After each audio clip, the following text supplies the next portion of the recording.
ಹರಕೆಯನ್ನು ಕೈಗೊಳ್ಳಲು ಸಾಗಲು ದುರಿತವಿರದು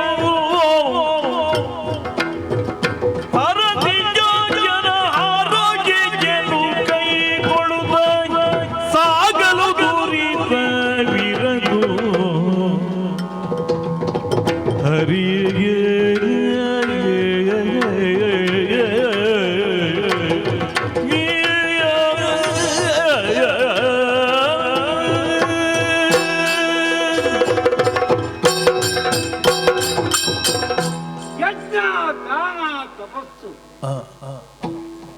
ಮಾನವನ ಜೀವನೋತ್ಕರ್ಷಕ್ಕೆ ಕಾರಣವಂತೆ ನಮಗೆ ಉಪದೇಶವಾದ್ದು ಹಾಗೆ ಯಜ್ಞವನ್ನು ನಡೆಸಿದಾಗ ದಾನ ಕರ್ಮವೂ ನಡೆಯುತ್ತದೆ. ದೀಕ್ಷಿತನಾದವನ ತಪಸ್ಸಿದ್ಧಿಯೂ ಆಗ್ತದೆ. ನಮ್ಮಣ್ಣನಿಗುಂಟಾದಂತಹ ಶಂಕೆ ಕುರುಕ್ಷೇತ್ರದ ಯುದ್ಧದಲ್ಲಿ ಕೌರವಾದಿಗಳನ್ನೆಲ್ಲ ಸಮರಿಸಿದಾಗ ಬಂಧು ಹತ್ಯಾ ದೋಷವಂತೇನೋ ಇದರ ಪರಿಣಾಮವಾಗಿ ಶಾಂತಿಯನ್ನು ಕಳೆದುಕೊಂಡಿದ್ದ. ವ್ಯಾಸೋಪದೇಶವಾಯಿತು, ಅಶ್ವಮೇಧವನ್ನು ಮಾಡಿ ಆ ಮೂಲಕವಾಗಿ ನಿನ್ನ ಶಂಕೆ ಪರಿಷ್ಕೃತವಾಗಿ ಭಗವದ್ ದರ್ಶನಕ್ಕೆ ನಿನ್ನ ಚಿತ್ತ ಶುದ್ಧಿಯಾಗ್ತದೆ. ಇದನ್ನು ಒಪ್ಪಿದಾತ ಅಶ್ವಮೇಧ ದೀಕ್ಷಿತನಾಗಿದ್ದಾನೆ. ಪೂಜಿಸಿ ಅಂತಹ ತೊಡಗ ಸಂಚಾರಕ್ಕೆ ಹೊರಡಬೇಕು. ವರ್ಷ ಪರ್ಯಂತ ಸಂಚರಿಸಿ ಮರಳಿ ಈ ಕ್ಷೇತ್ರವನ್ನು ಸೇರಬೇಕು. ಹರಿಯ ಕರುಣೆ ಸದಾ ಸರ್ವದ ನಮ್ಮ ಮೇಲಿರ್ತದೆ ಎಂಬ ವಿಶ್ವಾಸವುಳ್ಳವನು. ನಮಗೆ ಜಯವರಕಬೇಕಾಗಿದ್ದರೆ ವಾಸುದೇವನ ಪಾದಾರವಿಂದಗಳಿಗೆ ನಮಸ್ಕರಿಸಿ ಮುಂದುವರಿಯಬೇಕಾದ್ದು ಸರಿಯಾದಂತಹ ವ್ಯವಹಾರ. ಆದುದರಿಂದ ಶ್ರೀಹರಿ ವಾಸುದೇವ ಭಗವನ್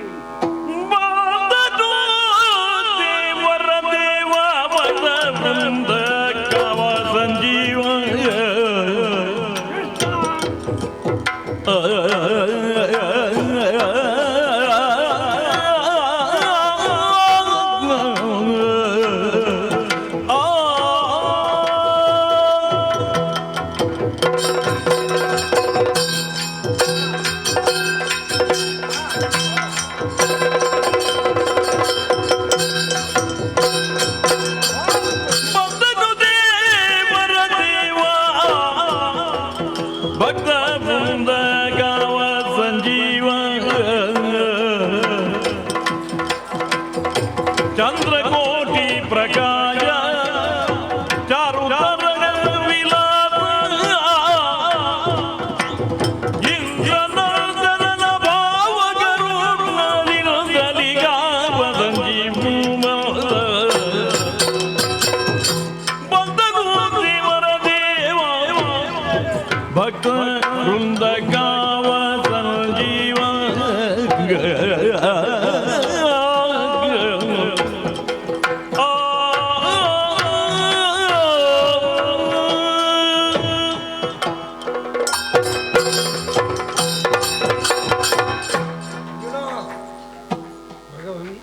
ಮಹತ್ಕಾರ್ಯವನ್ನು ಮಾಡುವುದಕ್ಕೆ ಹೊರಟವ ನೀನು. ಹೌದು.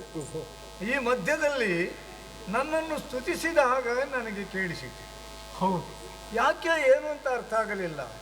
ನಿನ್ನಲ್ಲೇ ಕೇಳೋಣ ಅಂತ ಬಂದಿದ್ದೇನೆ. ಏನು ಅರ್ಜುನ, ಏನು ಮನಸ್ಸಿನಿಂದ ಗಿರಿದಾರಿ ಮುರಬೈರ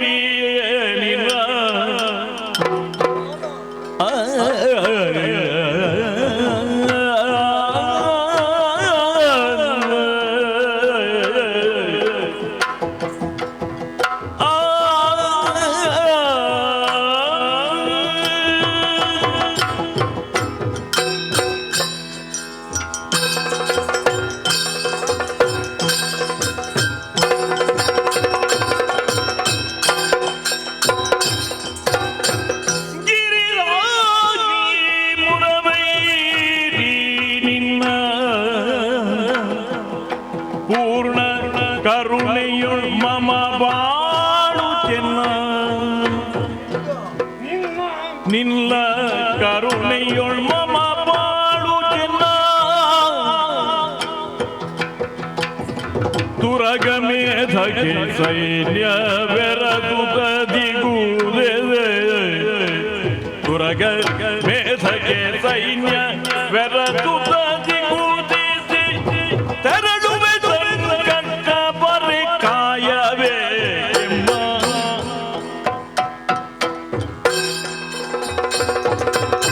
ಗಿರಿದಾರಿ ಮುರವೈರಿಯೇನಿಲ್ಲ ಪೂರ್ಣ ಕರುಣೆಯುಳ್ ಮಮ ಬಾಳು ಜನ್ಮ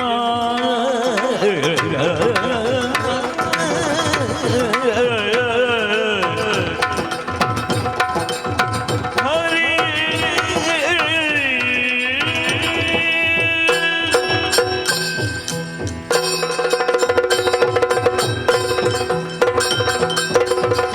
ಶ್ರೀಹರಿ ಗಿರಿಧಾರಿ ನೀನು. ಕೇವಲ ಗೋವರ್ಧನವನ್ನೆತ್ತಿರುವೆ ಎಂಬುದಕ್ಕಾಗಿ ಅಲ್ಲ, ಮತ್ತೆ ಮಂದರವನ್ನೆತ್ತಿದವನು ನೀನೆ. ಭಗವಾನ್ ಏನಪ್ಪ ಮುರಾರಿ, ಓ ನಿನ್ನ ಮಹಿಮಾ ವಿಶೇಷಗಳನ್ನು ಹಾ ವಿವರಿಸುವುದಕ್ಕೆ ನಾಲಿಗೆಯಲ್ಲಿ ಸಾಮರ್ಥ್ಯ ಇಲ್ಲ. ಓಹೋ ಮನಸ್ಸಿನಿಂದ, ಹಾ ಮಾತಿನಿಂದ, ಸರಿ ದೇಹದಿಂದ ಹಾ ನಡೆಸಲ್ಪಡುವ ಕರ್ಮಗಳೆಲ್ಲ ಹಾ ನಿನ್ನಾಧೀನ ಪ್ರಭು. ಏನೇ ಮಾಡಲಿ ಹಾ ಪ್ರಾಣ ನಿನ್ನದು ಸ್ವಾಮಿ. ಶ್ರೀನಾಥ, ಓ ನಿನ್ನ ಕೃಪಾ ವಿಶೇಷದಿಂದಲೇ ಹಾ ಈವರೆಗೆ ಹಾ ನಾವು ಜೀವನದಲ್ಲಿ ಸಾಫಲ್ಯವನ್ನು ಕಂಡಿದ್ದೇವೆ. ಓ ಅಶ್ವಮೇಧದ ಕುದುರೆಯ ಹಿಂದೆ ಹಾ ಮುಂದುವರಿಯುತ್ತಿರುವ ನಾನು ಹಾ ನಿನ್ನ ಅನುಗ್ರಹಾಪ್ತಿಯಿಂದ ಹಾ ಧನ್ಯತೆಯನ್ನು ಪಡೆಯಬಲ್ಲೆ. ಭಗವಂತ, ಏನಪ್ಪ ಈ ಹಿಂದೆ ಹಾ ರಾಜಸೂಯವನ್ನು ಮಾಡುವಾಗಲೂ ನಿನ್ನ ನಿರ್ದೇಶನವಿತ್ತು, ಆಗಲೂ ಬಂದಿದ್ದೆ ನಾನು. ನಿನ್ನ ಅನುಗ್ರಹವಾಗಿತ್ತು. ಹಾ ಈಗಲೂ ಹಾಗೆಯೇ ಓ ನಮ್ಮೊಂದಿಗೆ ಹಾ ಅನುಗ್ರಹ ಮಾಡಿ ಧನ್ಯತೆಯನ್ನು ಒದಗಿಸಿಕೊಡಬೇಕು ಪ್ರಭು. ಅರ್ಜುನ ಚಿರತೆಗೆ ವಿಜಯ ಕಾಯುವೆ ಸಂತನ ಕೌಂತೆಯ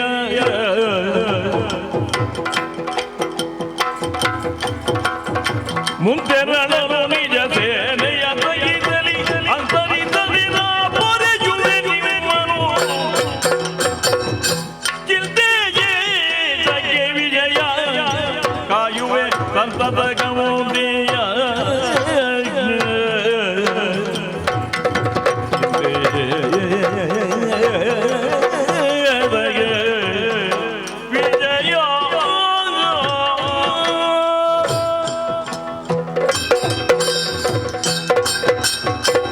ಅರ್ಜುನ, ಪ್ರಪಂಚ ಮೊದಲೇ ನನಗೊಂದು ಹೆಸರು ಕೊಟ್ಟಿದೆ, ಪಾಂಡವ ಪ್ರತಿಷ್ಠಾಪನಾಚಾರ್ಯ ಅಂತ. ಅಲ್ವೇನು? ಅದಕ್ಕೆ ಸರಿಯಾಗಿ ನೀವು ಕೂಡ ಸ್ಪಂದಿಸ್ತಾ ಇದ್ದೀರಿ. ಈಗ ಅಶ್ವಮೇಧ ಯಾಗವನ್ನು ಮಾಡಬೇಕು, ಸತ್ತವರಿಗೆಲ್ಲ ಒಂದು ವ್ಯವಸ್ಥೆಯನ್ನು ಸೂಚಿಸಬೇಕು, ಹೀಗೆ ಹೇಳಿ ಅಶ್ವಮೇಧವನ್ನು ಕೈಗೊಂಡಿದ್ದೇವೆ. ಕುದುರೆಯನ್ನು ಬಿಟ್ಟಿದ್ದೀಯ. ಈ ಸಂದರ್ಭದಲ್ಲಿ ನನ್ನನ್ನು ಕರೆದಿದ್ದೀಯ, ನೀನು ನಮ್ಮ ಸಹಾಯಕನಾಗಿ ಸ್ತುತಿಸಿದ್ದೀಯ, ಅನುಗ್ರಹಕಾರಕನಾಗಿ ಓ ಇರಬೇಕು ಪ್ರಭು. ಇಷ್ಟೇ ತಾನೇ? ಹೌದು ನಿನ್ನನ್ನು ನಾನು ಯಾವಾಗ ಬಿಟ್ಟಿದ್ದೇನೆ ಹೇಳು? ಹೌದು. ಎಲ್ಲ ಸಂದರ್ಭಗಳಲ್ಲಿಯೂ ನಿನ್ನ ಕಷ್ಟವನ್ನು ಪರಿಹರಿಸುವುದಕ್ಕಾಗಿ, ನಿನ್ನನ್ನು ಉದ್ಧರಿಸುವುದಕ್ಕಾಗಿ ಓಡೋಡಿ ಬಂದವ ನಾನು. ಅದಕ್ಕೆ ಹೇಳಿದ್ದು ನಾನು, ಏನಪ್ಪ? ಪ್ರಾಣ ನಿನ್ನದು ಸ್ವಾಮಿ. ಹಾ ದಯಮಾಡಿ ಎಲ್ಲ ಬಿಟ್ಟು ಕುರುಕ್ಷೇತ್ರದ ಮಹಾ ರಣರಂಗದಲ್ಲಿ ಕಾಳಗದಲ್ಲಿ ನಿನ್ನ ಸಾರಥಿಯಾಗಿ ನಾನು ಬಂದಿದ್ದೇನೆ. ಸಾರಥಿಯೂ ಹೌದು, ಹೌದು. ಹಾಗೆ ನನ್ನ ಕೀರ್ತಿಗೆ ಹಾ ಕಾರಣನೂ ಹೌದು. ಓ ಭಗವಂತ, ಏನಪ್ಪ? ನಿನಗೆ ನಮಸ್ಕರಿಸಿ ಹಾ ನೆನೆದಾಗ ಹಾ ಬರಬೇಕೆಂದು ಬೇಡುತ್ತಾ ಓ ಕುದುರೆಯನ್ನು ಹಿಂಬಾಲಿಸುವುದಕ್ಕೆ ಒಳ್ಳೆದಾಯ್ತು. ಮುಂದುವರಿಯುತ್ತೇನೆ. ನಿನಗೆ ಯಾವಾಗ ಬೇಕು ಆವಾಗಲೆಲ್ಲ ನಾನು ಬರ್ತೇನೆ. ಅಲ್ಲ, ಜೊತೆಯಲ್ಲೇ ಇರಬೇಕು ಅಂತ ಹೇಳಿದರೆ ನಾನು ಇರ್ತೇನೆ. ಹಾಗೆ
ಇರುವಂತಹ ಸ್ವಲ್ಪದೇಶಕ್ಕೆ ಯಾರು ಅಂತ ಕೇಳಿದ್ದೀರಿ? ಅನುಸಾಲು ಎಂಬುದಾಗಿ ಹೊರಟು ಬಂದಿರುವಂತಹ ಕಾರ್ಯ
ಪ್ರಪಂಚದಲ್ಲಿನ ಹಲವಾರು ಪ್ರಸಿದ್ಧ ದೇಶಗಳಲ್ಲಿ ಒಂದಾಗಿದೆ ಈ ಸೌಭ ದೇಶ.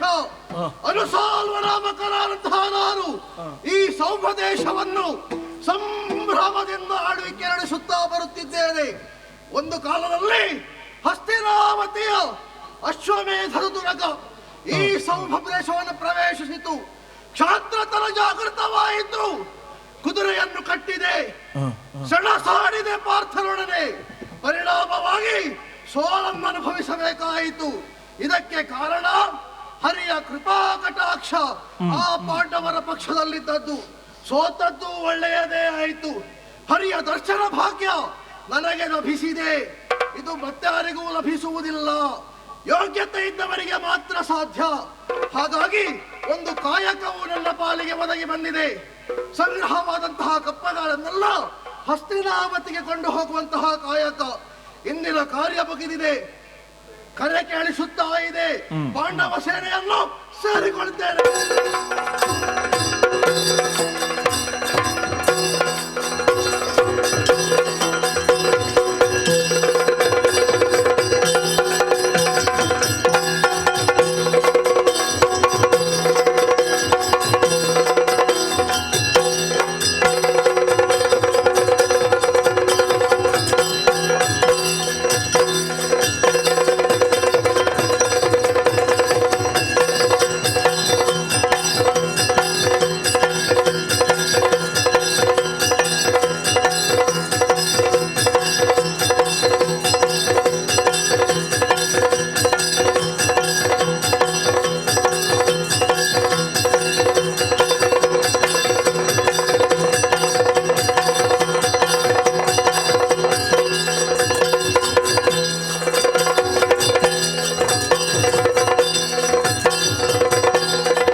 ನರನ ರಕ್ಷೆಯಲಿ ನಡೆದರುದ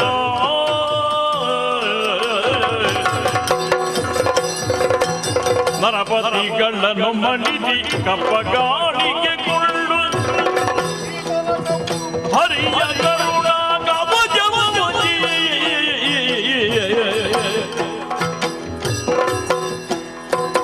ಧರ್ಮಜನ ಮಖ ದುರಗ ನರನ ರಕ್ಷೆಯಲಿ ನಡೆದರುದ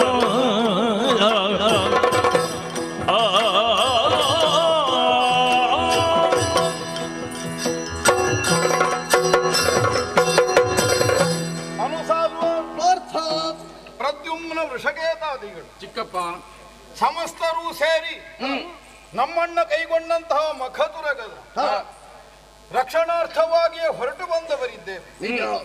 ಶ್ರೀಹರಿಯ ಕರುಣಾ ಕಟಾಕ್ಷದಿಂದ ಹೋದೆಡೆಯಲ್ಲೆಲ್ಲ ವಿಜಯಶ್ರೀಲಾಲಿತರಾಗಿಯೇ ಮರಳುವಂತಹ ಸದವಕಾಶ ನಮಗೆ ಒದಗುತ್ತದೆ ಅನ್ನುವಂತಹ ವಿಶ್ವಾಸದಿಂದಲೇ ನಾವು ಹೊರಟು ಬಂದವರು. ಶ್ರೇಯಾಂಸಿ ಬಹುವಿಘ್ನಾನಿ ಅನ್ನುವಂತಹ ಒಂದು ವಾಕ್ಯವಿದೆ. ಯಾವನು ಶ್ರೇಯಸ್ಸಿನ ಕಾರ್ಯವನ್ನು ಪ್ರಾರಂಭಿಸ್ತಾನೆ ಅವನಿಗೆ ವಿಘ್ನಗಳು ವಿಡ್ಡೂರಗಳು ತೋರುವುದು ಸಹಜ ಸ್ವಾಭಾವಿಕ. ಯಾವನು ಅದಕ್ಕೆ ಎದೆಗುಂದದೆ ಕೈಗೊಂಡಂತಹ ಕರ್ತವ್ಯದಲ್ಲಿ ಪ್ರಯತ್ನಶೀಲನಾಗಿ ಮತ್ತೆ ಸಾಧಿಸುವುದಕ್ಕೆ ಮುಂದಾಗುತ್ತಾನೆ ಅವನು ಕೊನೆಗೆ ಯಶವನ್ನು ಕಾಣುವುದಕ್ಕೆ ಸಾಧ್ಯವಾಗುತ್ತದೆ. ದೈವಾನುಗ್ರಹವಿಲ್ಲದೆ ಪುರುಷಾಯತ್ತವಾದಂತಹ ಯಾವ ಯತ್ನಗಳಿಗೂ ಪ್ರಪಂಚದಲ್ಲಿ ಫಲಸಿದ್ಧಿ ಆಗುವುದಿಲ್ಲ. ಹಾಗೆಂದು ದೇವರು ಒದಗಿಸಿಕೊಡ್ತಾರೆ ಅನ್ನುವುದಕ್ಕಾಗಿ ಕೈ ಕಟ್ಟಿ ಬಾಯಿ ಕಳಚಿ ಆಕಾಶ ನೋಡಿ ಮಲಗಿದ್ರೂ ಹೊಟ್ಟೆ ತುಂಬುವುದಿಲ್ಲ. ಒಬ್ಬ ವ್ಯಕ್ತಿಯಾದವ ತನ್ನದ್ದಾದಂತಹ ಸಾಧನೆಯಲ್ಲಿ ಮುಂದಾಗಬೇಕು. ಅದಕ್ಕೆ ಅನುಗ್ರಹ ರೂಪವಾಗಿ ದೈವಾಯತ್ತವಾದಂತಹ ಫಲವು ಒದಗಿ ಬರಬೇಕು. ಈ ಎರಡು ಮೇಳೈಸಿದಾಗ ಮಾತ್ರ ಬದುಕಿನಲ್ಲಿ ಭವಿಷ್ಯವನ್ನು ಭದ್ರತೆಯನ್ನು ಸುವ್ಯವಸ್ಥಿತವಾಗಿ ನಮಗೆ ಒದಗಿಸಿಕೊಳ್ಳುವುದಕ್ಕೆ ಸಾಧ್ಯವಾಗುತ್ತದೆ. ಒದಗಿ ಬಂದಂತಹ ಶಂಕಾ ನಿವಾರಣಾರ್ಥವಾಗಿ ವೇದವ್ಯಾಸ ನಿರ್ದೇಶನದಂತೆಯೇ ಭಗವಾನ್ ಶ್ರೀಕೃಷ್ಣನ ಅನುಗ್ರಹ ವಿಶೇಷವನ್ನು ಕೈಗೊಂಡು ಅಶ್ವಮೇಧವನ್ನು ನಮ್ಮನ್ನ ಪ್ರಾರಂಭಿಸಿದವ. ವಸಂತ ಋತುವಿನ ಚೈತ್ರ ಮಾಸದ ಶುಭ ಮುಹೂರ್ತ ಅಶ್ವಮೇಧಕ್ಕೆ ದೀಕ್ಷಾಬದ್ಧನಾಗುವುದಕ್ಕೆ ಪ್ರಶಸ್ತವಾದಂತಹ ಸಮಯ ಅನ್ನುವುದನ್ನು ಮಂತ್ರವೇತ್ತರಾದಂತಹ ಋಷಿ ಮಹರ್ಷಿಗಳೆಲ್ಲ ಸೂಚಿಸಿದರು. ಅದಕ್ಕನುಸಾರವಾಗಿ ಅಸಿಪತ್ರ ವ್ರತವನ್ನು ಕೈಗೊಂಡವನಂತೆ ದೀಕ್ಷಾಬದ್ಧನಾಗಿ ಕುಳಿತಂತಹ ನಮ್ಮಣ್ಣ ವರ್ಷಕಾಲ ಆ ವ್ರತಸ್ಥನಾಗಿಯೇ ಉಳಿಯಬೇಕಾಗುತ್ತದೆ. ಅಶ್ವಮೇಧದ ವಿಧಿಯಂತೆ ದಿಗ್ದೇಶಗಳ ಮೇಲೆ ದಿಗ್ವಿಜಯಾರ್ಥವಾಗಿ ನಮ್ಮ ಅಶ್ವ ಸ್ವೇಚ್ಛೆಯಿಂದ ಗಮಿಸಬೇಕು. ನಮಗದಕ್ಕೆ ನಿಯಂತ್ರಣ ಇಲ್ಲ, ನಮ್ಮ ನಿರ್ದೇಶನಕ್ಕೆ ಅದು ಒಳಗಾಗುವುದಿಲ್ಲ. ಒಂದು ದೃಷ್ಟಿಯಿಂದ ತುರಗವೇ ನಮಗೆ ನಿರ್ದೇಶನವನ್ನು ಮಾಡುತ್ತದೆ. ಅದು ಎಲ್ಲಿಗೆ ಹೋಗ್ತದೋ ನಾವು ಅಲ್ಲಿಗೆ ಅನುಸರಿಸಿಕೊಂಡು ಹೋಗಬೇಕು. ಯಾರಾದರೂ ತುರಗವನ್ನು ಬಂಧಿಸಿದರೆ ಅಂತವರಲ್ಲಿ ಕಾಳಗವನ್ನಾದರೂ ಮಾಡಿ ನಮ್ಮದಾದಂತಹ ಪ್ರಭುತ್ವವನ್ನು ಸ್ಥಾಪಿಸಿ ಕಪ್ಪವನ್ನು ಕೈಗೊಂಡು ಮರಳಿ ಮನೆಯನ್ನು ಸೇರಬೇಕಾದಂತಹ ಆ ವಿಧಿಗೆ ಒಳಗಾಗಿ ನಾವು ಹೊರಟು ಬಂದವರಿದ್ದೇವೆ. ಪ್ರಾರಂಭದಲ್ಲಿ ಯಾವುದೋ ಅನ್ಯಮನಸ್ಕತೆಯಿಂದ ವೈಷಮ್ಯದಿಂದ ನೀನೇ ವಿಘ್ನ ಕಾರಣನಾಗಿ ಪರಿಣಮಿಸಿದೆ. ನಿಜ. ಒಮ್ಮೆ ಕುದುರೆಯನ್ನು ಅಪಹರಿಸಿಕೊಂಡು ಹೋದಿ, ಅದಕ್ಕೆ ಕಾರಣವಾದದ್ದು ವೈಯಕ್ತಿಕವಾದ ದ್ವೇಷ. ಪಾಂಡವರ ಮುಖವಾಗಬಾರದು ಅನ್ನುವುದು ನಿನ್ನ ಹಠ ಅಲ್ಲ. ಆದ್ರೆ ಕೃಷ್ಣಾನುಗ್ರಹ ಪಾಂಡವರಿಗಿದೆ, ಕೃಷ್ಣನ ನೇತೃತ್ವದಲ್ಲಿ ನಡೆಯುತ್ತದೆ ಅನ್ನುವಂತಹ ಕಾರಣದಿಂದ ನಿನಗೆ ಕೃಷ್ಣನಲ್ಲಿದ್ದ ವಿರೋಧಕ್ಕಾಗಿ ನೀನು ತುರಗವನ್ನು ಅಪಹರಿಸಿದೆ. ಆದರೆ ಕೃಷ್ಣನ ಪಾರಮ್ಯವನ್ನು, ಕೃಷ್ಣ ಪರಮಾತ್ಮನನ್ನುವಂತಹ ಸತ್ಯವನ್ನು ಯಾವ ಕ್ಷಣಕ್ಕೆ ನೀನು ಮನಗಂಡೆಯ, ಆಮೇಲೆ ಸ್ನೇಹಿತನಾಗಿ ಪಾಂಡವರ ಪಾಳೆಯವನ್ನು ಅನುಸರಿಸಿಕೊಂಡು ಬರುವುದಕ್ಕೆ ನೀನು ಸಿದ್ಧನಾಗಿದೆ. ಇದು ದೈವಾಯತ್ತವಾಗಿ ಒದಗಿದಂತಹ ಫಲಾಂತರ. ಪ್ರಾರಂಭಕ್ಕೆ ವಿಘ್ನವೇ ಬಂದರೂ ಕೊನೆಗೆ ಶ್ರೇಯಸ್ಸು ಕಾರಣವಾದಂತಹ ಫಲಸಿದ್ಧಿಯನ್ನು ಒದಗಿಸಿಕೊಡುತ್ತದೆ ದೈವಾನುಗ್ರಹ ಅನ್ನುವುದನ್ನು ಮನವರಿಕೆ ಮಾಡಿಕೊಂಡಿದ್ದೇವೆ. ತುರಗವನ್ನು ಬೆಂಬಲಿಸಿ ಮುಂದಕ್ಕೆ ಹೋಗಬೇಕು. ಆದ್ದರಿಂದಲೇ ಯಾವ ಕಡೆಗೆ ತುರಗ ಮುಖ ಮಾಡುತ್ತದೆ ಅದನ್ನು ಅನುಸರಿಸಿಕೊಂಡು ಮುಂದಕ್ಕೆ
ಹಸ್ತಿನಾವತಿಯಿಂದ ದಕ್ಷಿಣಾಭಿಮುಖವಾಗಿ ಮುಂದುವರಿದಂತಹ ನಮ್ಮ ಮಖಹೇವನ್ನು ಬೆಂಬಲಿಸುತ್ತಾ ನಾವು ಮುಂದಕ್ಕೆ ಸಾಗಿ ಬಂದವರು.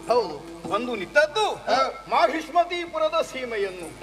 ನೀಲಧ್ವಜ ನಾಮಕ ಅಧಿಕಾರವನ್ನು ನಡೆಸುತ್ತಾ ಇದ್ದಾನೆ. ಅಗ್ನಿಯನ್ನೇ ಅಳಿಯನನ್ನಾಗಿ ಹೊಂದಿ ಈ ಪ್ರಪಂಚದಲ್ಲಿ ಅದ್ವಿತೀಯನಾಗಿ ಕಾಣಿಸಿಕೊಳ್ಳಬಹುದಾದಂತಹ ಅರ್ಹತೆಯನ್ನು ಹೊಂದಿದ ಮಾಹಿಷ್ಮತಿಯ ದೊರೆ ತುರಗ ಬಂಧನವನ್ನು ನಡೆಸಿದರೂ ನಡೆಸಬಹುದು. ಇದು ನಿಮ್ಮೆಲ್ಲರ ಅಭಿಪ್ರಾಯ ಹೌದು ತಾನೆ? ಬಂಧಿಸ್ತಾರೆ ಅನ್ನುವುದಕ್ಕೆ ಕುದುರೆಯನ್ನು ನಮಗೆ ಹಿಂದಕ್ಕೆ ಕೊಂಡೋಗುವುದಕ್ಕಾಗುವುದಿಲ್ಲ. ಬಂಧಿಸಿದರೆ ಬಿಡಿಸಿಕೊಳ್ಳುವಲ್ಲಿ ಸದಾ ಸಿದ್ಧರಾಗಿ ಎಚ್ಚರಿಕೆಯಿಂದಲೇ ಇರೋಣ. ಏನಾಗ್ತದೆ ನೋಡು.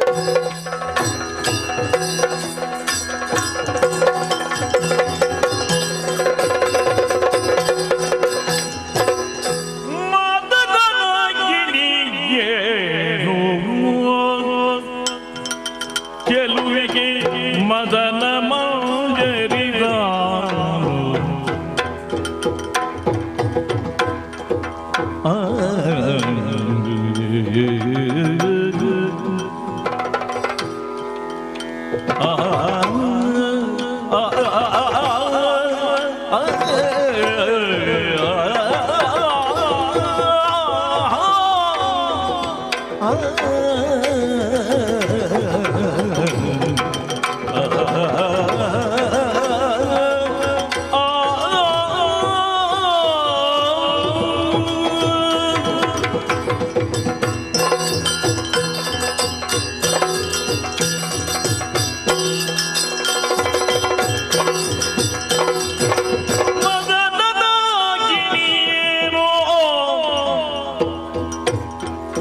ಗೆಲುವಿಗೆ ಮದನ ಮಂಜರಿದ ಗೆಲುವಿಗೆ ಮದನ ಮಂಜರಿದ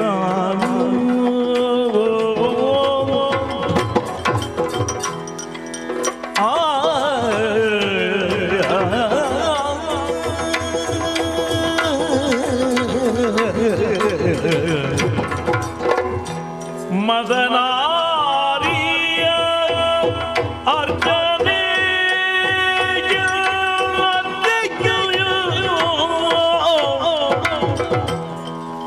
ಮದನಾರಿಯ ಅರ್ಚನೆಗೆ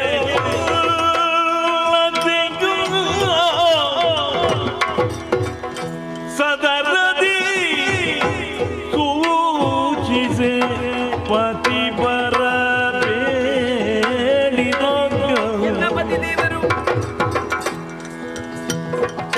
ಮದನಾರಿಯ ಅರನೆಗೆಲ್ಲತೆಯು ಸದರದಿ ಸೂಚಿಸಿ ಪತಿ ಪರ ಬೇಡಿದ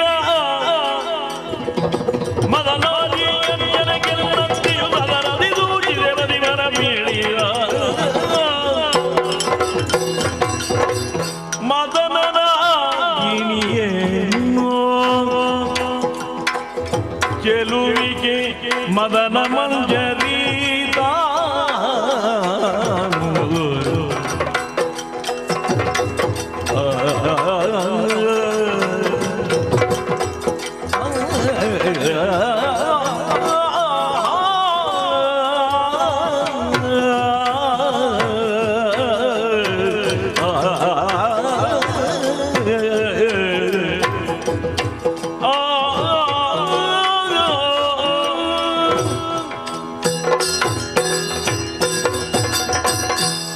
ಕೆಲವೊಮ್ಮೆ ವಿಧಾತ ಬರೆದಂತಹ ವಿಧಿ ಲಿಖಿತವನ್ನು ಯಾರಿಂದಲೂ ಊಹಿಸಿಕೊಳ್ಳುವುದಕ್ಕೆ ಸಾಧ್ಯವಿಲ್ಲ. ಇಲ್ಲವಾದಲ್ಲಿ ನನ್ನ ಪಾಲಿಗೆ ಬಂದಂತಹ ಭಾಗ್ಯ ಎನ್ನುವ ಹಾಗೆ ನಾನು ಭಾವಿಸಿದ್ದೇನೆ. ಎಲ್ಲಾ ಹೆಣ್ಣು ಮಕ್ಕಳಿಗೆ ಸಿಗುತ್ತದೆ ಇಂತಹ ಭಾಗ್ಯ. ಈ ಹಿಂದೆ ಷಟ್ಚಕ್ರವರ್ತಿಗಳಲ್ಲಿ ಒಬ್ಬನಾದಂತಹ ಕಾರ್ತವೀರ್ಯ ಆಳಿ ಬಾಳಿ ಬದುಕಿದ ಪುಣ್ಯ ಭೂಮಿ ಈ ಮಾಹಿಷ್ಮತಿ. ಈ ಮಾಹಿಷ್ಮತಿಯ ಸೊಸೆಯಾಗಿ ನಾನು ಬಂದಿದ್ದೇನೆ ಎನ್ನುವಲ್ಲಿಗೆ ನನ್ನ ಜನ್ಮ ಸಾರ್ಥಕವಾಯಿತು ಎನ್ನುವ ಹಾಗೆ ನಾನು ತಿಳಿದವಳು. ನನ್ನ ಮಾವನ ಸ್ಥಾನದಲ್ಲಿ ನಿಂತಲ್ಲ, ತಂದೆಯ ಸ್ಥಾನದಲ್ಲಿ ನಿಂತು ನನ್ನನ್ನು ಸಾಕ್ತಾ ಇದ್ದಾರೆ. ಮಾತ್ರವಲ್ಲ, ನನ್ನ ಅತ್ತೆ ಜ್ವಾಲೆ ಯಾವ ಕಾರಣಕ್ಕೂ ಅತ್ತೆ ಅಲ್ಲವರು, ಮಾತೃ ವಾತ್ಸಲ್ಯದಿಂದ ನನ್ನನ್ನು ಸಾಕ್ತಾ ಇದ್ದಾರೆ. ಅಂದಲ್ಲಿಗೆ ನನ್ನ ಜೀವನ ಪಾವನವಾಯಿತು ಎನ್ನುವ ಹಾಗೆ ನಾನು ತಿಳಿದವಳು. ಮಾತ್ರವಲ್ಲ, ಮದುವೆಯಾಗಿ ಅದೆಷ್ಟೋ ದಿವಸಗಳು ಕಳೆದು ಹೋಯಿತು. ಹೊಸತಾದಂತಹ ನವ ದಂಪತಿಗಳು ನಾವು. ಈ ಸಂದರ್ಭದಲ್ಲಿ ಮನಸ್ಸಿನಲ್ಲಿರುವಂತಹ ಬೇಸರವನ್ನು ನಿವಾರಿಸಿಕೊಳ್ಳಬೇಕು ಎನ್ನುವಂತಹ ಉದ್ದೇಶದಿಂದ ವನವಿಹಾರಕ್ಕೆ ಹೋಗಬೇಕು ಎನ್ನುವ ಹಾಗೆ ನನ್ನ ಪತಿದೇವರು ಹೇಳಿದ್ದಾರೆ. ಹಾಗಾಗಿ ಅವರ ಆಸೆಯನ್ನು ನಾನು ನಿರಾಸೆಗೊಳಿಸಬಾರದು. ವನವಿಹಾರಕ್ಕೆ ಹೋಗುವುದು ಬರೇ ಉಪವನವನ್ನು ಕಾಣುವುದು, ಅದರ ಸೌಂದರ್ಯವನ್ನು ಕಾಣುವುದು ಮಾತ್ರವಲ್ಲ. ಈ ನವದಂಪತಿಗಳು ಯಾಕೆ ಹೋಗುತ್ತಾರೆ ಅಂತ ಹೇಳಿದ್ರೆ, ಆ ವನವಿಹಾರದಲ್ಲಿ ತಮ್ಮದಾದಂತಹ ಮನಸ್ಸಿನಲ್ಲಿರುವಂತಹ ಆಸೆ ಆಕಾಂಕ್ಷೆಗಳನ್ನು ಬಿಚ್ಚು ಮನಸ್ಸಿನಿಂದ ಹೇಳಿಕೊಳ್ಳಬೇಕು. ಅದಕ್ಕೆ ಪ್ರಶಸ್ತವಾದಂತಹ ಜಾಗ ಅದು ಉಪವನ ಎನ್ನುವ ಹಾಗೆ ತಿಳಿದು ನಾವು ಹೊರಟು ನಿಂತವರು. ಅಂತೆಯೇ ಈ ಸಂದರ್ಭದಲ್ಲಿ ನನ್ನ ಪತಿದೇವರನ್ನು ಕಾಣಬೇಕಾಗಿದೆ, ಜೊತೆಯಾಗಿ ನಾವು ಉಪವನದತ್ತ ಸಾಗಬೇಕಾಗಿದೆ.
ನೀರ ಸತಿಯ ನಿರೀಕ್ಷೆಗೆ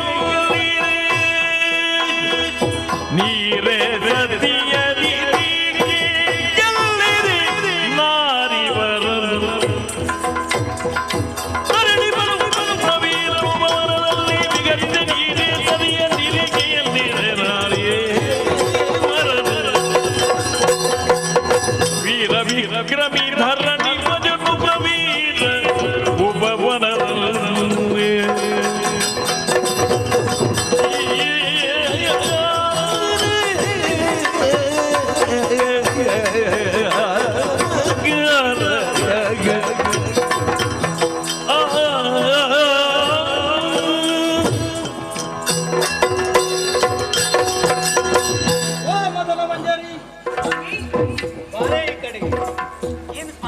ನಿನ್ನನ್ನು ನೋಡಿದ್ದೆ ತಡ ಮನಸ್ಸಿಗೆ ಉಂಟಾದಂತಹ ಆನಂದ ಅಷ್ಟಿಷ್ಟಲ್ಲ ಹೇಳಬಲ್ಲೆಯ.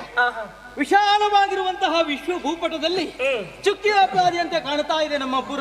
ಹೌದು, ಆದರೂ ಕೂಡ ವಿಶೇಷವಾಗಿರುವಂತಹ ಹಿರಿಮೆಯನ್ನೇ ಮೆರೀತಾ ಇದೆ. ವರ್ತಮಾನ ಕಾಲದಲ್ಲಿ ಮೆರೀತಾ ಇರುವಂತಹ ಪುರ ಇದು ಮಾಹಿಷ್ಮತಿ ಪಟ್ಟಣ. ಹೌದಲ್ಲ, ಈ ನಾಡಿನ ಅರಸ ನೀಲಧ್ವಜ ಭೂಪಾಲನ್, ಅವನಿಗೆ ಮಗನಾಗಿ ಜನಿಸಿದವ ನಾನು. ಪ್ರಾಯ ಪ್ರಬುದ್ಧನಾಗಿರುವಂತಹ ನನ್ನ ಪಾಲಿನ ಭವಿಷ್ಯತ್ತಿನ ಬಗ್ಗೆ ಯೋಚಿಸಿದಂತಹ ನನ್ನಯ್ಯ ವಿದ್ಯಾಭ್ಯಾಸವನ್ನು ಕಲಿಸುವಂತಹ ವ್ಯವಸ್ಥೆಯನ್ನು ಮಾಡಿದ್ರು. ಹೌದು, ಆ ಬಳಿಕ ಮದುವೆ ಮದನ ಮಂಜರಿಯಾದಂತಹ ನಿನ್ನ ಜೊತೆ ಬಹಳ ವೈಭವದಿಂದಲೇ ನಡೆಯಿತು. ಕೆಲವು ದಿವಸಗಳಷ್ಟೇ ಕಳೆದು ಹೋಯಿತು ಅಲ್ವಾ? ಮದುವೆಯಾದ ಹೊಸತರಲ್ಲಿದ್ದೇವೆ ನಾವು. ಖಂಡಿತ. ಆದ್ರೆ ಅದೆಲ್ಲ ಯೋಚನೆ ಮಾಡುವುದು ನಾವು. ಸಾಂಸಾರಿಕವಾಗಿ ನಮ್ಮ ಜೀವನ ನೆಮ್ಮದಿಯಿಂದ ಸಾಗುತ್ತಾ ಇದೆ. ಹೌದು, ಆದ್ರೆ ಈ ಕಾಲಕ್ಕೆ ನಿನ್ನನ್ನು ಹತ್ತಿರ ಬರುವುದಕ್ಕೆ ಯಾಕೆ ಹೇಳಿದೆ ಗೊತ್ತಾಗ್ಲಿಲ್ಲ ನನಗೆ ತಿಳಿದಿದೆ. ಓ ಮದನ ಮಂಜರಿ ರಾಣಿ ನಾ ಕಾಯುತ್ತಲಿಗೆ ಪಣಿವೇಣಿ, ನಾ ಕಾಯುತ್ತಲಿಗೆ ಪಣಿವೇಣಿ, ಓ ರಾಣಿ ಪಣಿವೇಣಿ, ಓ ರಾಣಿ.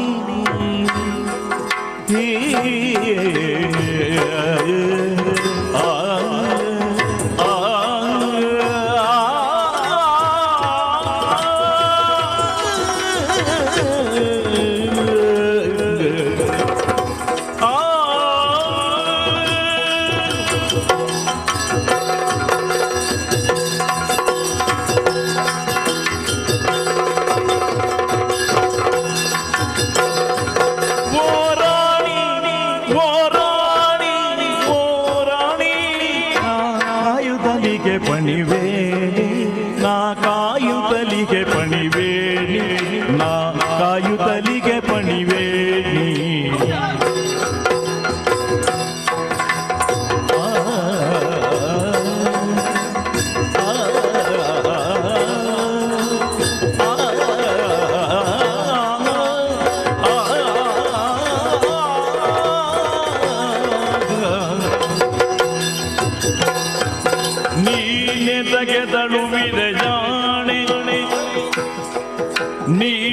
ತೆಗೆದಳುವಿದೆ ಜಾಣೆ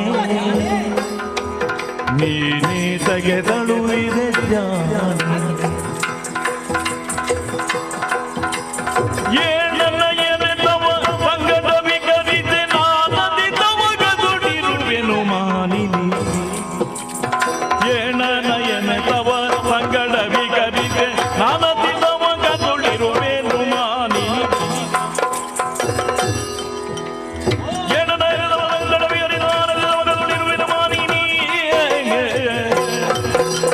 ರಾಣಿ ಕಾಯುದಲಿಗೆ ಪಣಿವೆ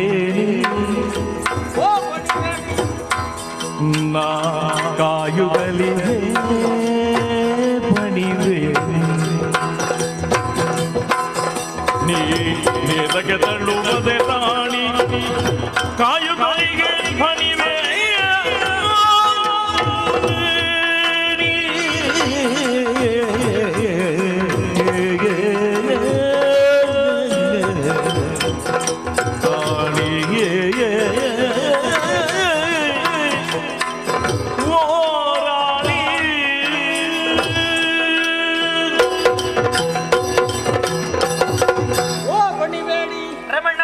ಎನ್ನ ಮನದಲ್ಲೇ ನೀನು ನಿನ್ನನ್ನು ಎಷ್ಟು ಬಾರಿ ನೋಡಿದ್ರು ಕೂಡ ಸಾಕು ಅಂತ ಅನ್ನಿಸುವುದಿಲ್ಲ ನನ್ನ ಪಾಲಿಗೆ. ಅದು ಹಾಗೆ. ಯಾಕೆ ಬಲ್ಲೆಯ? ಯಾಕೆ? ಹೆಚ್ಚೇನು ದಿವಸ ಆಗ್ಲಿಲ್ಲ ಮದುವೆ ಆಗಿ, ಆದರೂ ಕೂಡ ಬಹಳ ಸಂತೋಷದ ಜೀವನವನ್ನೇ ಅನುಭವಿಸ್ತಾ ಇದ್ದೇವೆ. ಅರಮನೆಯಲ್ಲಿ ಯಾವುದಕ್ಕಾದ್ರೂ ಕೊರತೆ ಇದೆಯಾ ಹೇಳು? ಖಂಡಿತವಾಗಿಯೂ ಇಲ್ಲ. ಬೇಕಾದಷ್ಟಿದೆ. ಯಾವುದು ಇದೆ ಯಾವುದು ಇಲ್ಲ ಅಂತ ಹೇಳುವುದಕ್ಕೆ ಸಾಧ್ಯ ಇಲ್ಲ. ಹೌದು. ಆದ್ರೆ ಒಂದು ಎಷ್ಟಿದ್ದರೆ ಏನು ಪ್ರಯೋಜನ ಹೇಳು? ಏನು? ಈಗ ಒಂದು ಗಿಣಿಗೆ ಪಂಜರ ನಾವು ಬಂಗಾರದ್ದೇ ಮಾಡಿಕೊಟ್ರು ಕೂಡ ಅದಕ್ಕೆ ಅದೊಂದು ರೀತಿಯ ಬಂಧನ ಹೌದು ತಾನೆ? ಹೌದು. ಹಾಗಂತ ನಮಗೆ ಬಂಧನ ಅಂತ ಅಲ್ಲ, ಏನೋ ಮನಸ್ಸಿಗೆ ಒಂದು ರೀತಿಯ ಜಾಡ್ಯತನ, ಒಂದು ರೀತಿಯ ಬೇಸರ, ಅದನ್ನು ಕಳೆಯುವಂತಹ ಬಗೆ ಹೇಗೆ ನಾನು ಯೋಚನೆ ಮಾಡಿದ್ದೇನೆ. ಹೇಗೆ? ಒಂದು ಸಲ ಅರಮನೆಯನ್ನು ಬಿಡಬೇಕು, ಉಪವನದ ಕಡೆ ಹೋಗಬೇಕು, ಅಲ್ಲೆಲ್ಲ ಸುತ್ತಾಡಬೇಕು. ಅದು ನಾನು ಒಬ್ಬನೇ ಅಲ್ಲ, ನೀನು ಕೂಡ ನನ್ನ ಜೊತೆ ಬಂದ್ರೆ ಬಹಳ ಸಂತೋಷದಲ್ಲಿ ವಿಹರಿಸಬಹುದು. ಬೇಸರ ಅಂತ ಹೇಳಿದ್ರೆ ಗಂಡನ ಮುಖವನ್ನು ಹೆಂಡತಿ ನೋಡಿ ಹೆಂಡತಿಗೆ ಬೇಸರ ಆಗುವುದು, ಅಥವಾ ಹೆಂಡತಿಯ ಮುಖವನ್ನು ನೋಡಿ ಗಂಡನಿಗೆ ಬೇಸರ ಆಗುವುದಲ್ಲ. ಈಗ ಉದಯಿಸುವ ಸೂರ್ಯ ಪ್ರತಿನಿತ್ಯವನ್ನು ನೋಡ್ತೇವೆ ಅಲ್ವಾ? ಬೇಸರ ಆದ್ರೆ ಇಲ್ಲ, ಬೇಸರ ಆಗುವುದಕ್ಕೆ ಸಾಧ್ಯವೇ ಖಂಡಿತ ಇಲ್ಲ. ಅದೇ ಸೂರ್ಯ ಮತ್ತೆ ನಾಳೆ ಮೂಡುತ್ತಾನೆ, ಒಂದು ಬೇಸರ ಆಗುದಿಲ್ಲ. ಅದೇ ರೀತಿ ಗಂಡ ಹೆಂಡತಿಯರ ಸಂಬಂಧವೂ ಹಾಗೆ. ಪ್ರತಿನಿತ್ಯವೂ ನಾವು ಮುಖವನ್ನು ನೋಡಿದ್ರು ಕೂಡ ಅದು ಬೇಸರ ಆಗ್ಲಿಕ್ಕಿಲ್ಲ, ಆದ್ರೆ ಅದು ಅಲ್ಲಿಗೆ ಕೊನೆಗೊಳ್ಳುತ್ತೆ ಅಂತ ಅರ್ಥ ಅಲ್ವಾ? ಹಾಗಾದ್ರೆ ಬೇಸರ ಯಾವುದು? ಮನಸ್ಸಿಗೆ ಆವರಿಸಿದಂತಹ ಬೇಸರ. ಹೌದು. ಈ ಅರಮನೆಯಲ್ಲಿ ನೋಡಿದ್ದನ್ನೇ ನೋಡುವುದು. ಹಾಗಾಗಿ ಯಾವುದಾದ್ರೂ ಹೊಸತನ ಅಂತ ಇದ್ರೆ ಅದು ಹೊರಗಡೆ ಹೋಗಬೇಕು. ಖಂಡಿತ. ಮತ್ತೆ ಮಾತ್ರವಲ್ಲ, ಅರಮನೆಯಲ್ಲಿ ಎಲ್ಲವೂ ಬಿಚ್ಚು ಮನಸ್ಸಿನಿಂದ ಮಾತಾಡುವುದಕ್ಕೆ ನಮ್ಮಿಂದ ಸಾಧ್ಯವಿಲ್ಲ. ಹಾಗಾದ್ರೆ ಎಲ್ಲಿ? ಉಪವನದಲ್ಲಿ ಅದನ್ನು ಮಾಡಬಹುದು ಎನ್ನುವಂತ ಉದ್ದೇಶದಿಂದ ಹೊರಟವರು ನಾವು. ಖಂಡಿತ ನಾನು ಹೋಗಬೇಕು ಎನ್ನುವಂತಹ ತೀರ್ಮಾನದಲ್ಲಿದ್ದೇನೆ. ನೀನು ಬರ್ತೀಯಾ? ಅಯ್ಯೋ, ನಾನು ಸಿದ್ಧಳಾಗಿದ್ದೇನೆ. ಹೌದು. ಮತ್ತೆ ತಡ ಯಾಕೆ? ಹೋಗೋಣವಂತೆ.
ಭೂರಮೆ ಚೆಲುವ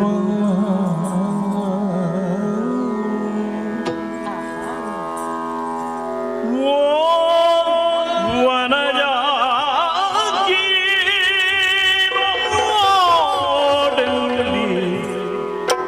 ಭೂರಮೆ ಚೆಲುವ ಈ ಭೂರಮೆ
ಮನದುಂಬಿ ಋತುರಾಜನೊಡನೆ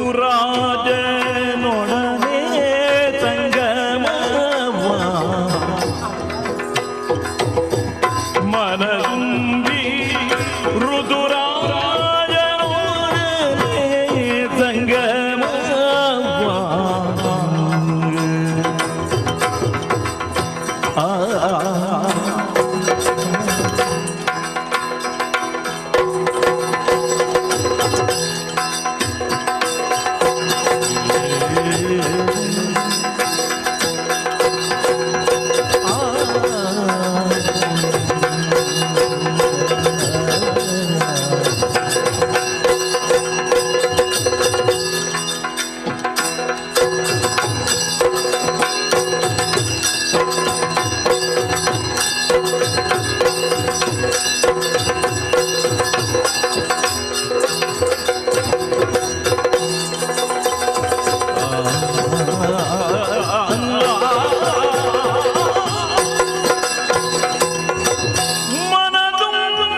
ಋತುರಾಜನೊಡನೆ ಸಂಗಮವ ಎಣೆಯಾಡುತ್ತೀಗ ಮೃಗ ಪಕ್ಷಿ ಸಂಕುಲ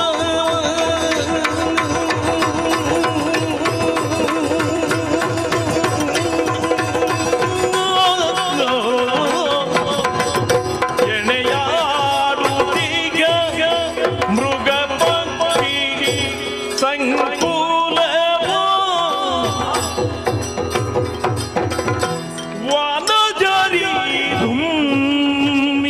ಕುದಿರುವ ಕೌತುಕವ ವನದಿ ದುಮ್ಮಿ ಕುದಿರುವ ಕೌತುಕವ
ವಾರಿಯೊಳ್ಳರ ಸಂಜೆ ತೇಲುತ್ತಿರುವುದು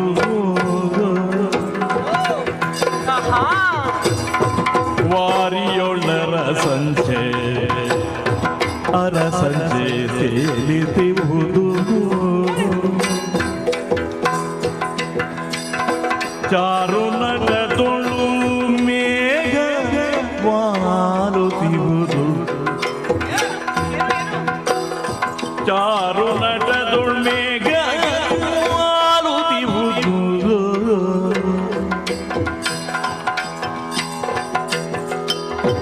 ಚಾರು ಪಕ್ಷಿಗಳ ತಂಗಿ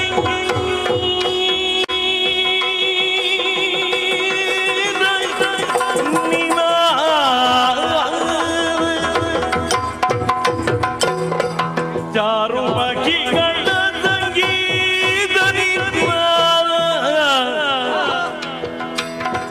ಮಾರುತ ದಣಿವ ನಿವಾರಿಸಿ ಪೋದ ಮಾರುತ ದಣಿವ ನಿವಾರಿಸಿ ಪೋದ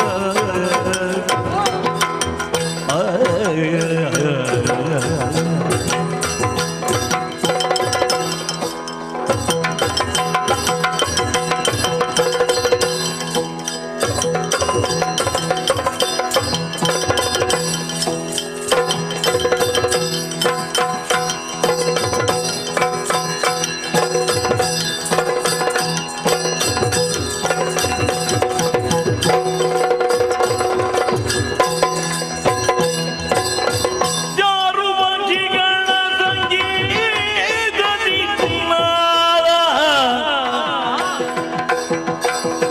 ಮಾರುತ ದಣಿವ ನಿವಾರಿಸಿ ಪೋದ ಮಾರುತ ದಣಿವ ನಿವಾರಿಸಿ ಪೋದ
ಚಾರು ಪಕ್ಷಿಗಳ ಸಂಗೀತ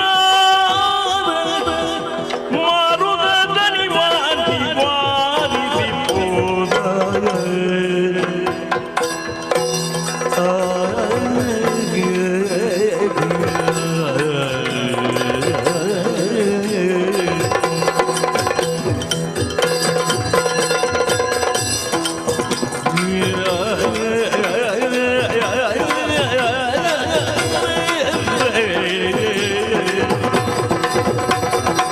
ವನಜಾಗಿ ನೋಡಲಿ ಊರಮೆ ಗೆಲುವ ಊರಮೆ ಗೆಲುವ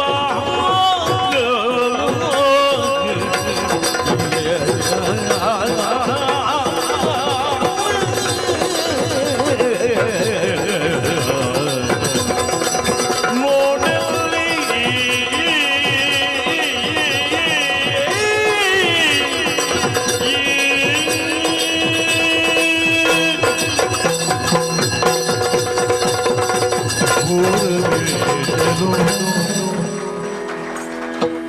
ಓ ಮದನ ಮಂಜರಿ, ಎಷ್ಟು ಸಮಯಗಳಾಗಿ ಹೋಯಿತಲ್ಲ ಅಲ್ವಾ? ಈ ಉಪವನಕ್ಕೆ ಬರದೆ. ಖಂಡಿತ ಆಹಾ. ಅರಮನೆಯಲ್ಲೇ ಇದ್ದಂತಹ ನಮಗೆ ಇದು ಯಾವುದರ ಬಗ್ಗೆ ಕೂಡ ಯೋಚನೆ ಇರಲಿಲ್ಲ. ಇಲ್ಲ. ಆದ್ರೆ ಇವತ್ತು ಹಾಗಲ್ಲ. ಮನಸ್ಸಿನ ಬೇಸರವನ್ನು ದೂರಗೊಳಿಸಬೇಕು ಹೌದು ಎನ್ನುವ ಕಾರಣಕ್ಕಾಗಿ ಹೊರಟು ಬಂದವರು. ಎಷ್ಟೆಲ್ಲ ನೋಡುವುದಕ್ಕಿದೆ ನೋಡು. ಹೌದಪ್ಪ. ಅದಕ್ಕೆ ಗುರುಗಳು ಹೇಳಿದ್ರು ಏನು? ವಿಶಾಲವಾಗಿರುವಂತಹ ಪ್ರಪಂಚ ಎನ್ನುವುದು ತೆರೆದಿಟ್ಟಂತಹ ಪುಸ್ತಕವಂತೆ. ಹೌದು. ನೋಡುವುದಕ್ಕೆ, ಕೇಳಿ ತಿಳಿದುಕೊಳ್ಳುವುದಕ್ಕೆ, ಕಲಿಯುವುದಕ್ಕೆ ಬಹಳಷ್ಟಿದೆ. ಹೌದು. ಇದನ್ನು ನೋಡುವಾಗ್ಲೇ ಅರ್ಥ ಆಗುದಿಲ್ವೇ? ನೋಡ ಸ್ವಲ್ಪ ವರ್ಣಿಸ. ನನಗೆ ಅರ್ಥವಾಯ್ತು, ಆದ್ರೆ ವರ್ಣಿಸೋದಕ್ಕೆ ಈಗ ಸಮಯ ಇಲ್ಲ ಅಲ್ವಾ? ಇಲ್ಲ. ಇದನ್ನೇ ನಾವು ಅನುಭವಿಸುತ್ತಾ ಮುಂದೆ ಸಾಗುವ. ನೋಡಿದಿರಾ ಆ ಮರಗಳನ್ನೊಮ್ಮೆ ನೋಡಿ, ಮರಗಳಲ್ಲಿ ಬಿಟ್ಟಂತಹ ಆ ಲತೆಗಳನ್ನೊಮ್ಮೆ ನೋಡಿ, ಆ ಹೂಗಳನ್ನೊಮ್ಮೆ ನೋಡಿ, ಅವನ್ನೆಲ್ಲ ಕೊಯ್ದು ಮಾಲೆ ಮಾಡಬೇಕು, ನನ್ನ ಮುಡಿಗೇರಿಸಿಕೊಳ್ಳಬೇಕೆನ್ನುವ ಹಾಗೆ ನನಗೆ ಅನಿಸುತ್ತಾ ಇರುವುದು. ಹಾಗಂತ ಹೇಳಿ ದೊಡ್ಡ ದೊಡ್ಡ ಸಂಪಿಗೆ ಮರಕ್ಕೆಲ್ಲ ಹತ್ತಬೇಕೆನ್ನು ಅಂತ ಹೇಳಿದ್ರೆ ನನಗೆ ಹೆದರಿಕೆ ಆಗುದು ಅಲ್ವಾ? ಒಂದು ವೇಳೆ ಮರ ಮುರಿದು ಬಿದ್ದು ನಾನೇನಾದ್ರೂ ಕೆಳಗೆ ಬಿದ್ದೆ ಅದಾಗ್ಲಿಕ್ಕಿಲ್ಲ. ಮಲ್ಲಿಗೆ ಬಳಿಗೆ ಹೋಗಬಹುದು, ಆ ಸೇವಂತಿಗೆಯ ಬಳಿಗೆ ಹೋಗಬಹುದು, ಸಂಪಿಗೆ ಆಗ್ಲಿಕ್ಕಿಲ್ಲ.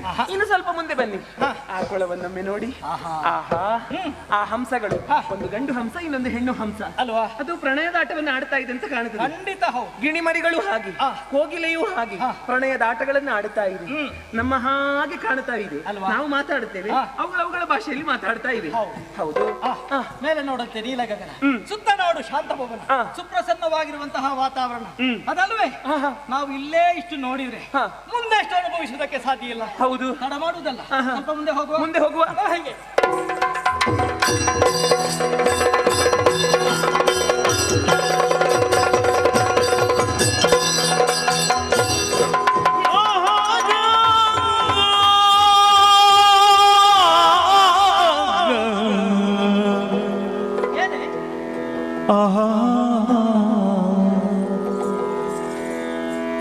ಯಾರ ಕುದುರೆಯೋ ಇದು, ಯಾರ ಕುದುರೆಯೋ ಇಲ್ಲೇಕೆ ಬಂದವೋ,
ಇಲ್ಲೇಕೆ ಬಂದವೋ, ಮಹಿಯೊಳಿಲ್ಲ ಸೊಬಗಿದು ವಿಜಯದೋರ್ಬುದು, ಈ ಮಹಿಯೊಳಿಲ್ಲ ಸೊಬಗಿದು ವಿಜಯದೋರ್ಬುದು, ಗ್ರಹಿಸಬೇಕು ಮೂಲವಾಗಿದೇನು ಎನ್ನುತ್ತ ಇದೇನು ಎನ್ನುತ್ತ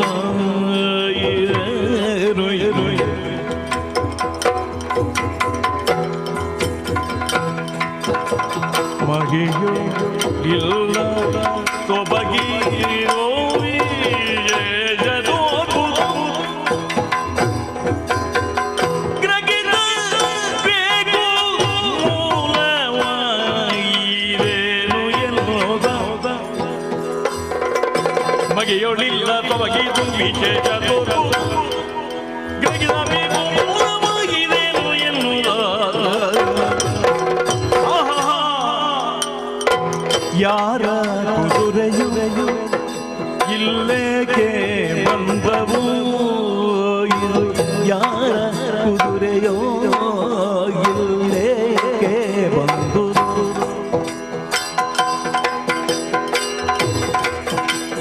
ಮಗೆಯೊಳಿಲ್ಲ ಸೊಬಗಿದು ವಿಜಯದೋರ್ಬುದು, ಗ್ರಹಿಸಬೇಕು ಮೂಲವಾಗಿದೇನು ಎನ್ನುವ.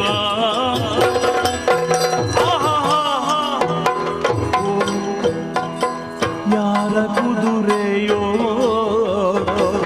ಇಲ್ಲೇಕೆ ಬಂದುದು, ಇಲ್ಲೇ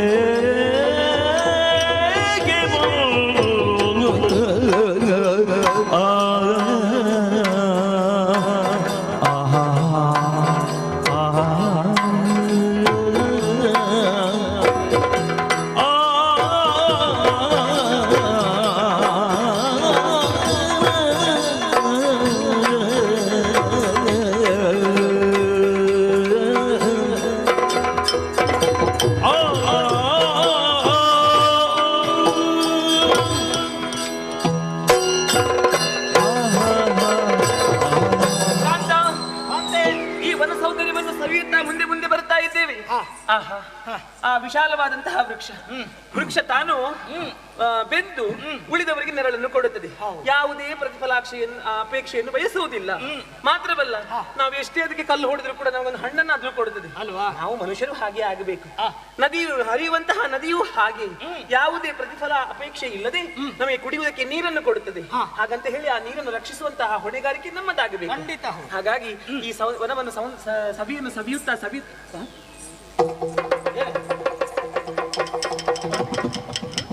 ನಿಮಗೇನು ಕಾಣ್ತಾ ಇಲ್ವಾ? ಏನು ಕಾಣ್ತಾ ಇದೆ? ವಿಶೇಷವಾದದ್ದೊಂದು ಕಾಣ್ತಾ ಇದೆ ನನಗೆ. ಹೌದು. ನಮ್ಮದಾದಂತಹ ಉಪವನದಲ್ಲಿ ಇದು ಹೊಸತ್ತು. ನಾನು ಇಷ್ಟರವರೆಗೆ ಕಂಡವಳಲ್ಲ. ಯಾಕೆ?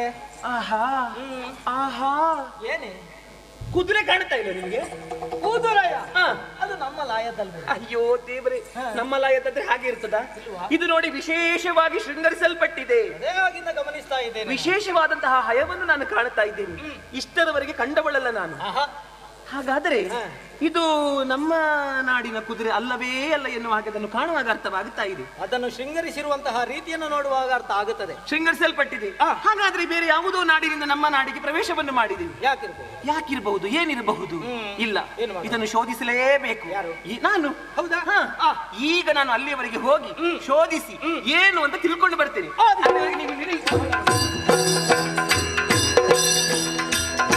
ತರುಣಿ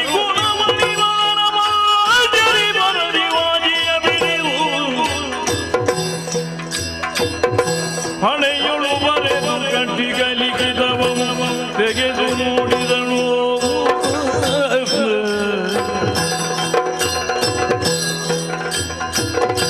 ಲಿಗಿದವ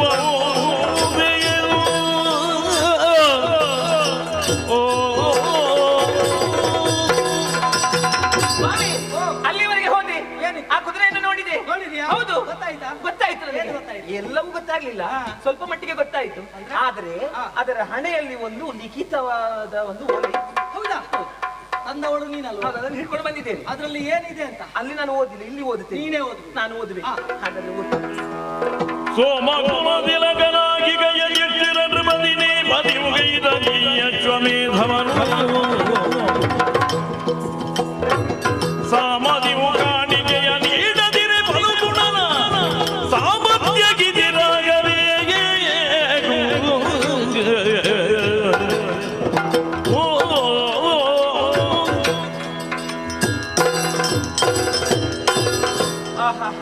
ಮೊದಲ ಒಕ್ಕಣೆಯನ್ನೇ ಓದುವಾಗ ಬಹಳ ಅತೀವವಾದಂತಹ ಸಂತೋಷ ನನಗಾಗುತ್ತಾ ಇದೆ. ಏನಿದೆ? ಪ್ರಪಂಚದಲ್ಲಿ ಸೂರ್ಯ ಚಂದ್ರರ ಹಾಗೆ ಕಣ್ಣಿರುವಂತಹ ಯಾವುದು ಅಂತ ಹೇಳಿದ್ರೆ ಒಂದು ಸೂರ್ಯವಂಶ, ಇನ್ನೊಂದು ಚಂದ್ರವಂಶ. ಪ್ರಸ್ತುತ ಚಂದ್ರವಂಶ ಬೆಳಗುತ್ತಾ ಇದೆ. ಅದರಲ್ಲಿ ಧರ್ಮರಾಯ ಬಂಧು ಹತ್ಯಾ ದೋಷದ ನಿವಾರಣೆಗಾಗಿ ಮಾಡುವಂತಹ ಅಶ್ವಮೇಧ ಹಸ್ತಿನಾವತಿಗೆ ಸಂಬಂಧಪಟ್ಟದ್ದು. ಹಾಗಾಗಿ ಪೂಜಿಸಲ್ಪಟ್ಟಂತಹ ತುರಗ ಇದು ನಾಡನ್ನು ಪ್ರವೇಶ ಮಾಡಿದೆ. ಮಾತ್ರವಲ್ಲ, ಈ ಅಶ್ವಮೇಧದ ತುರಗದಲ್ಲಿ ಒಂದು ಹಣೆಯ ಲಿಖಿತವಿದೆ. ಅದನ್ನು ಓದಿ ಏನು ಬಲುಪುಳ್ಳವರು ಕಟ್ಟಬೇಕು, ಕಟ್ಟಿ ಕಾದಬೇಕು. ಒಂದು ವೇಳೆ ಬಲಹೀನರಾದವರು ಹಾಗಿದ್ರೆ ಕಪ್ಪ ಕಾಣಿಕೆಯನ್ನು ಒಪ್ಪಿಸಿ ಶರಣಾಗತಿಯನ್ನು ಹೊಂದಬೇಕು.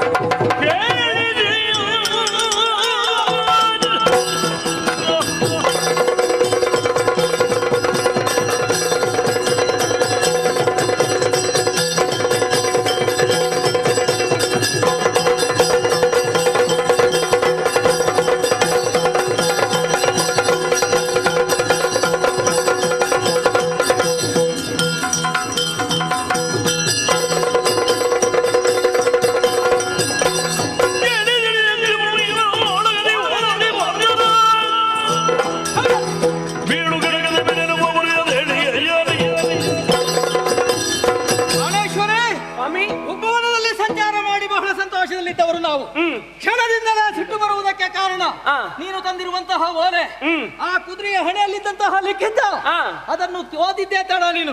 ಅದನ್ನು ಕೇಳಿದಾಗ ಸಿಟ್ಟೆಂಬುದು ನಖದವರೆಗೆ ನಖದಿಂದ ಶಿಖದವರೆಗೆ ಏರಿ ಹೋಯಿತು. ಹೊಂದಿರುವಂತಹ ಕುದುರೆ ಯಾರದ್ದೇ ಆಗಿರ್ಲಿ, ಹಾ. ಬರೆದಿದ್ದಾರಲ್ಲ, ಬೆಂಗಾವಲಾಗಿ ಬಂದವನು ಮಧ್ಯಮ ಪಾಂಡವನಂತೆ. ಯಾರಾದ್ರೆ ನಮಗೇನೆ ಹಾ. ಸಾಮರ್ಥ್ಯ ಉಳ್ಳವರು ಕುದುರೆಯನ್ನು ಬಂಧಿಸಬೇಕು, ಸಾಮರ್ಥ್ಯ ಹೀನರು ಕಪ್ಪ ಕೊಟ್ಟು ಕಾಲಿಗೆ ನಗಬೇಕಾ? ಹೌದು. ಹಾಗಿದ್ರೆ ಸುಮ್ಮನೆ ಬಿಡಬಾರದು. ನಮ್ಮಲ್ಲಿ ಏನು ಬಲ ಇಲ್ವಾ? ಬಂದಂತಹ ಕುದುರೆಗೆ ತಕ್ಕ ಅವರಿಗೆ ಉತ್ತರ ಕೊಡಬೇಕು ಅಂತಾದ್ರೆ ಹಾ. ಈ ಕುದುರೆಯನ್ನು ನಾನು ಬಂಧಿಸ್ತೇನೆ. ಸರಿ. ಏನು ಬರ್ತದೆ, ಯಾರು ಬರ್ತಾರೆ ನೋಡುವುದಕ್ಕೆ ನಾನಿದ್ದೇನೆ. ಸರಿ ಅಲ್ವಾ? ಹೀಗೆ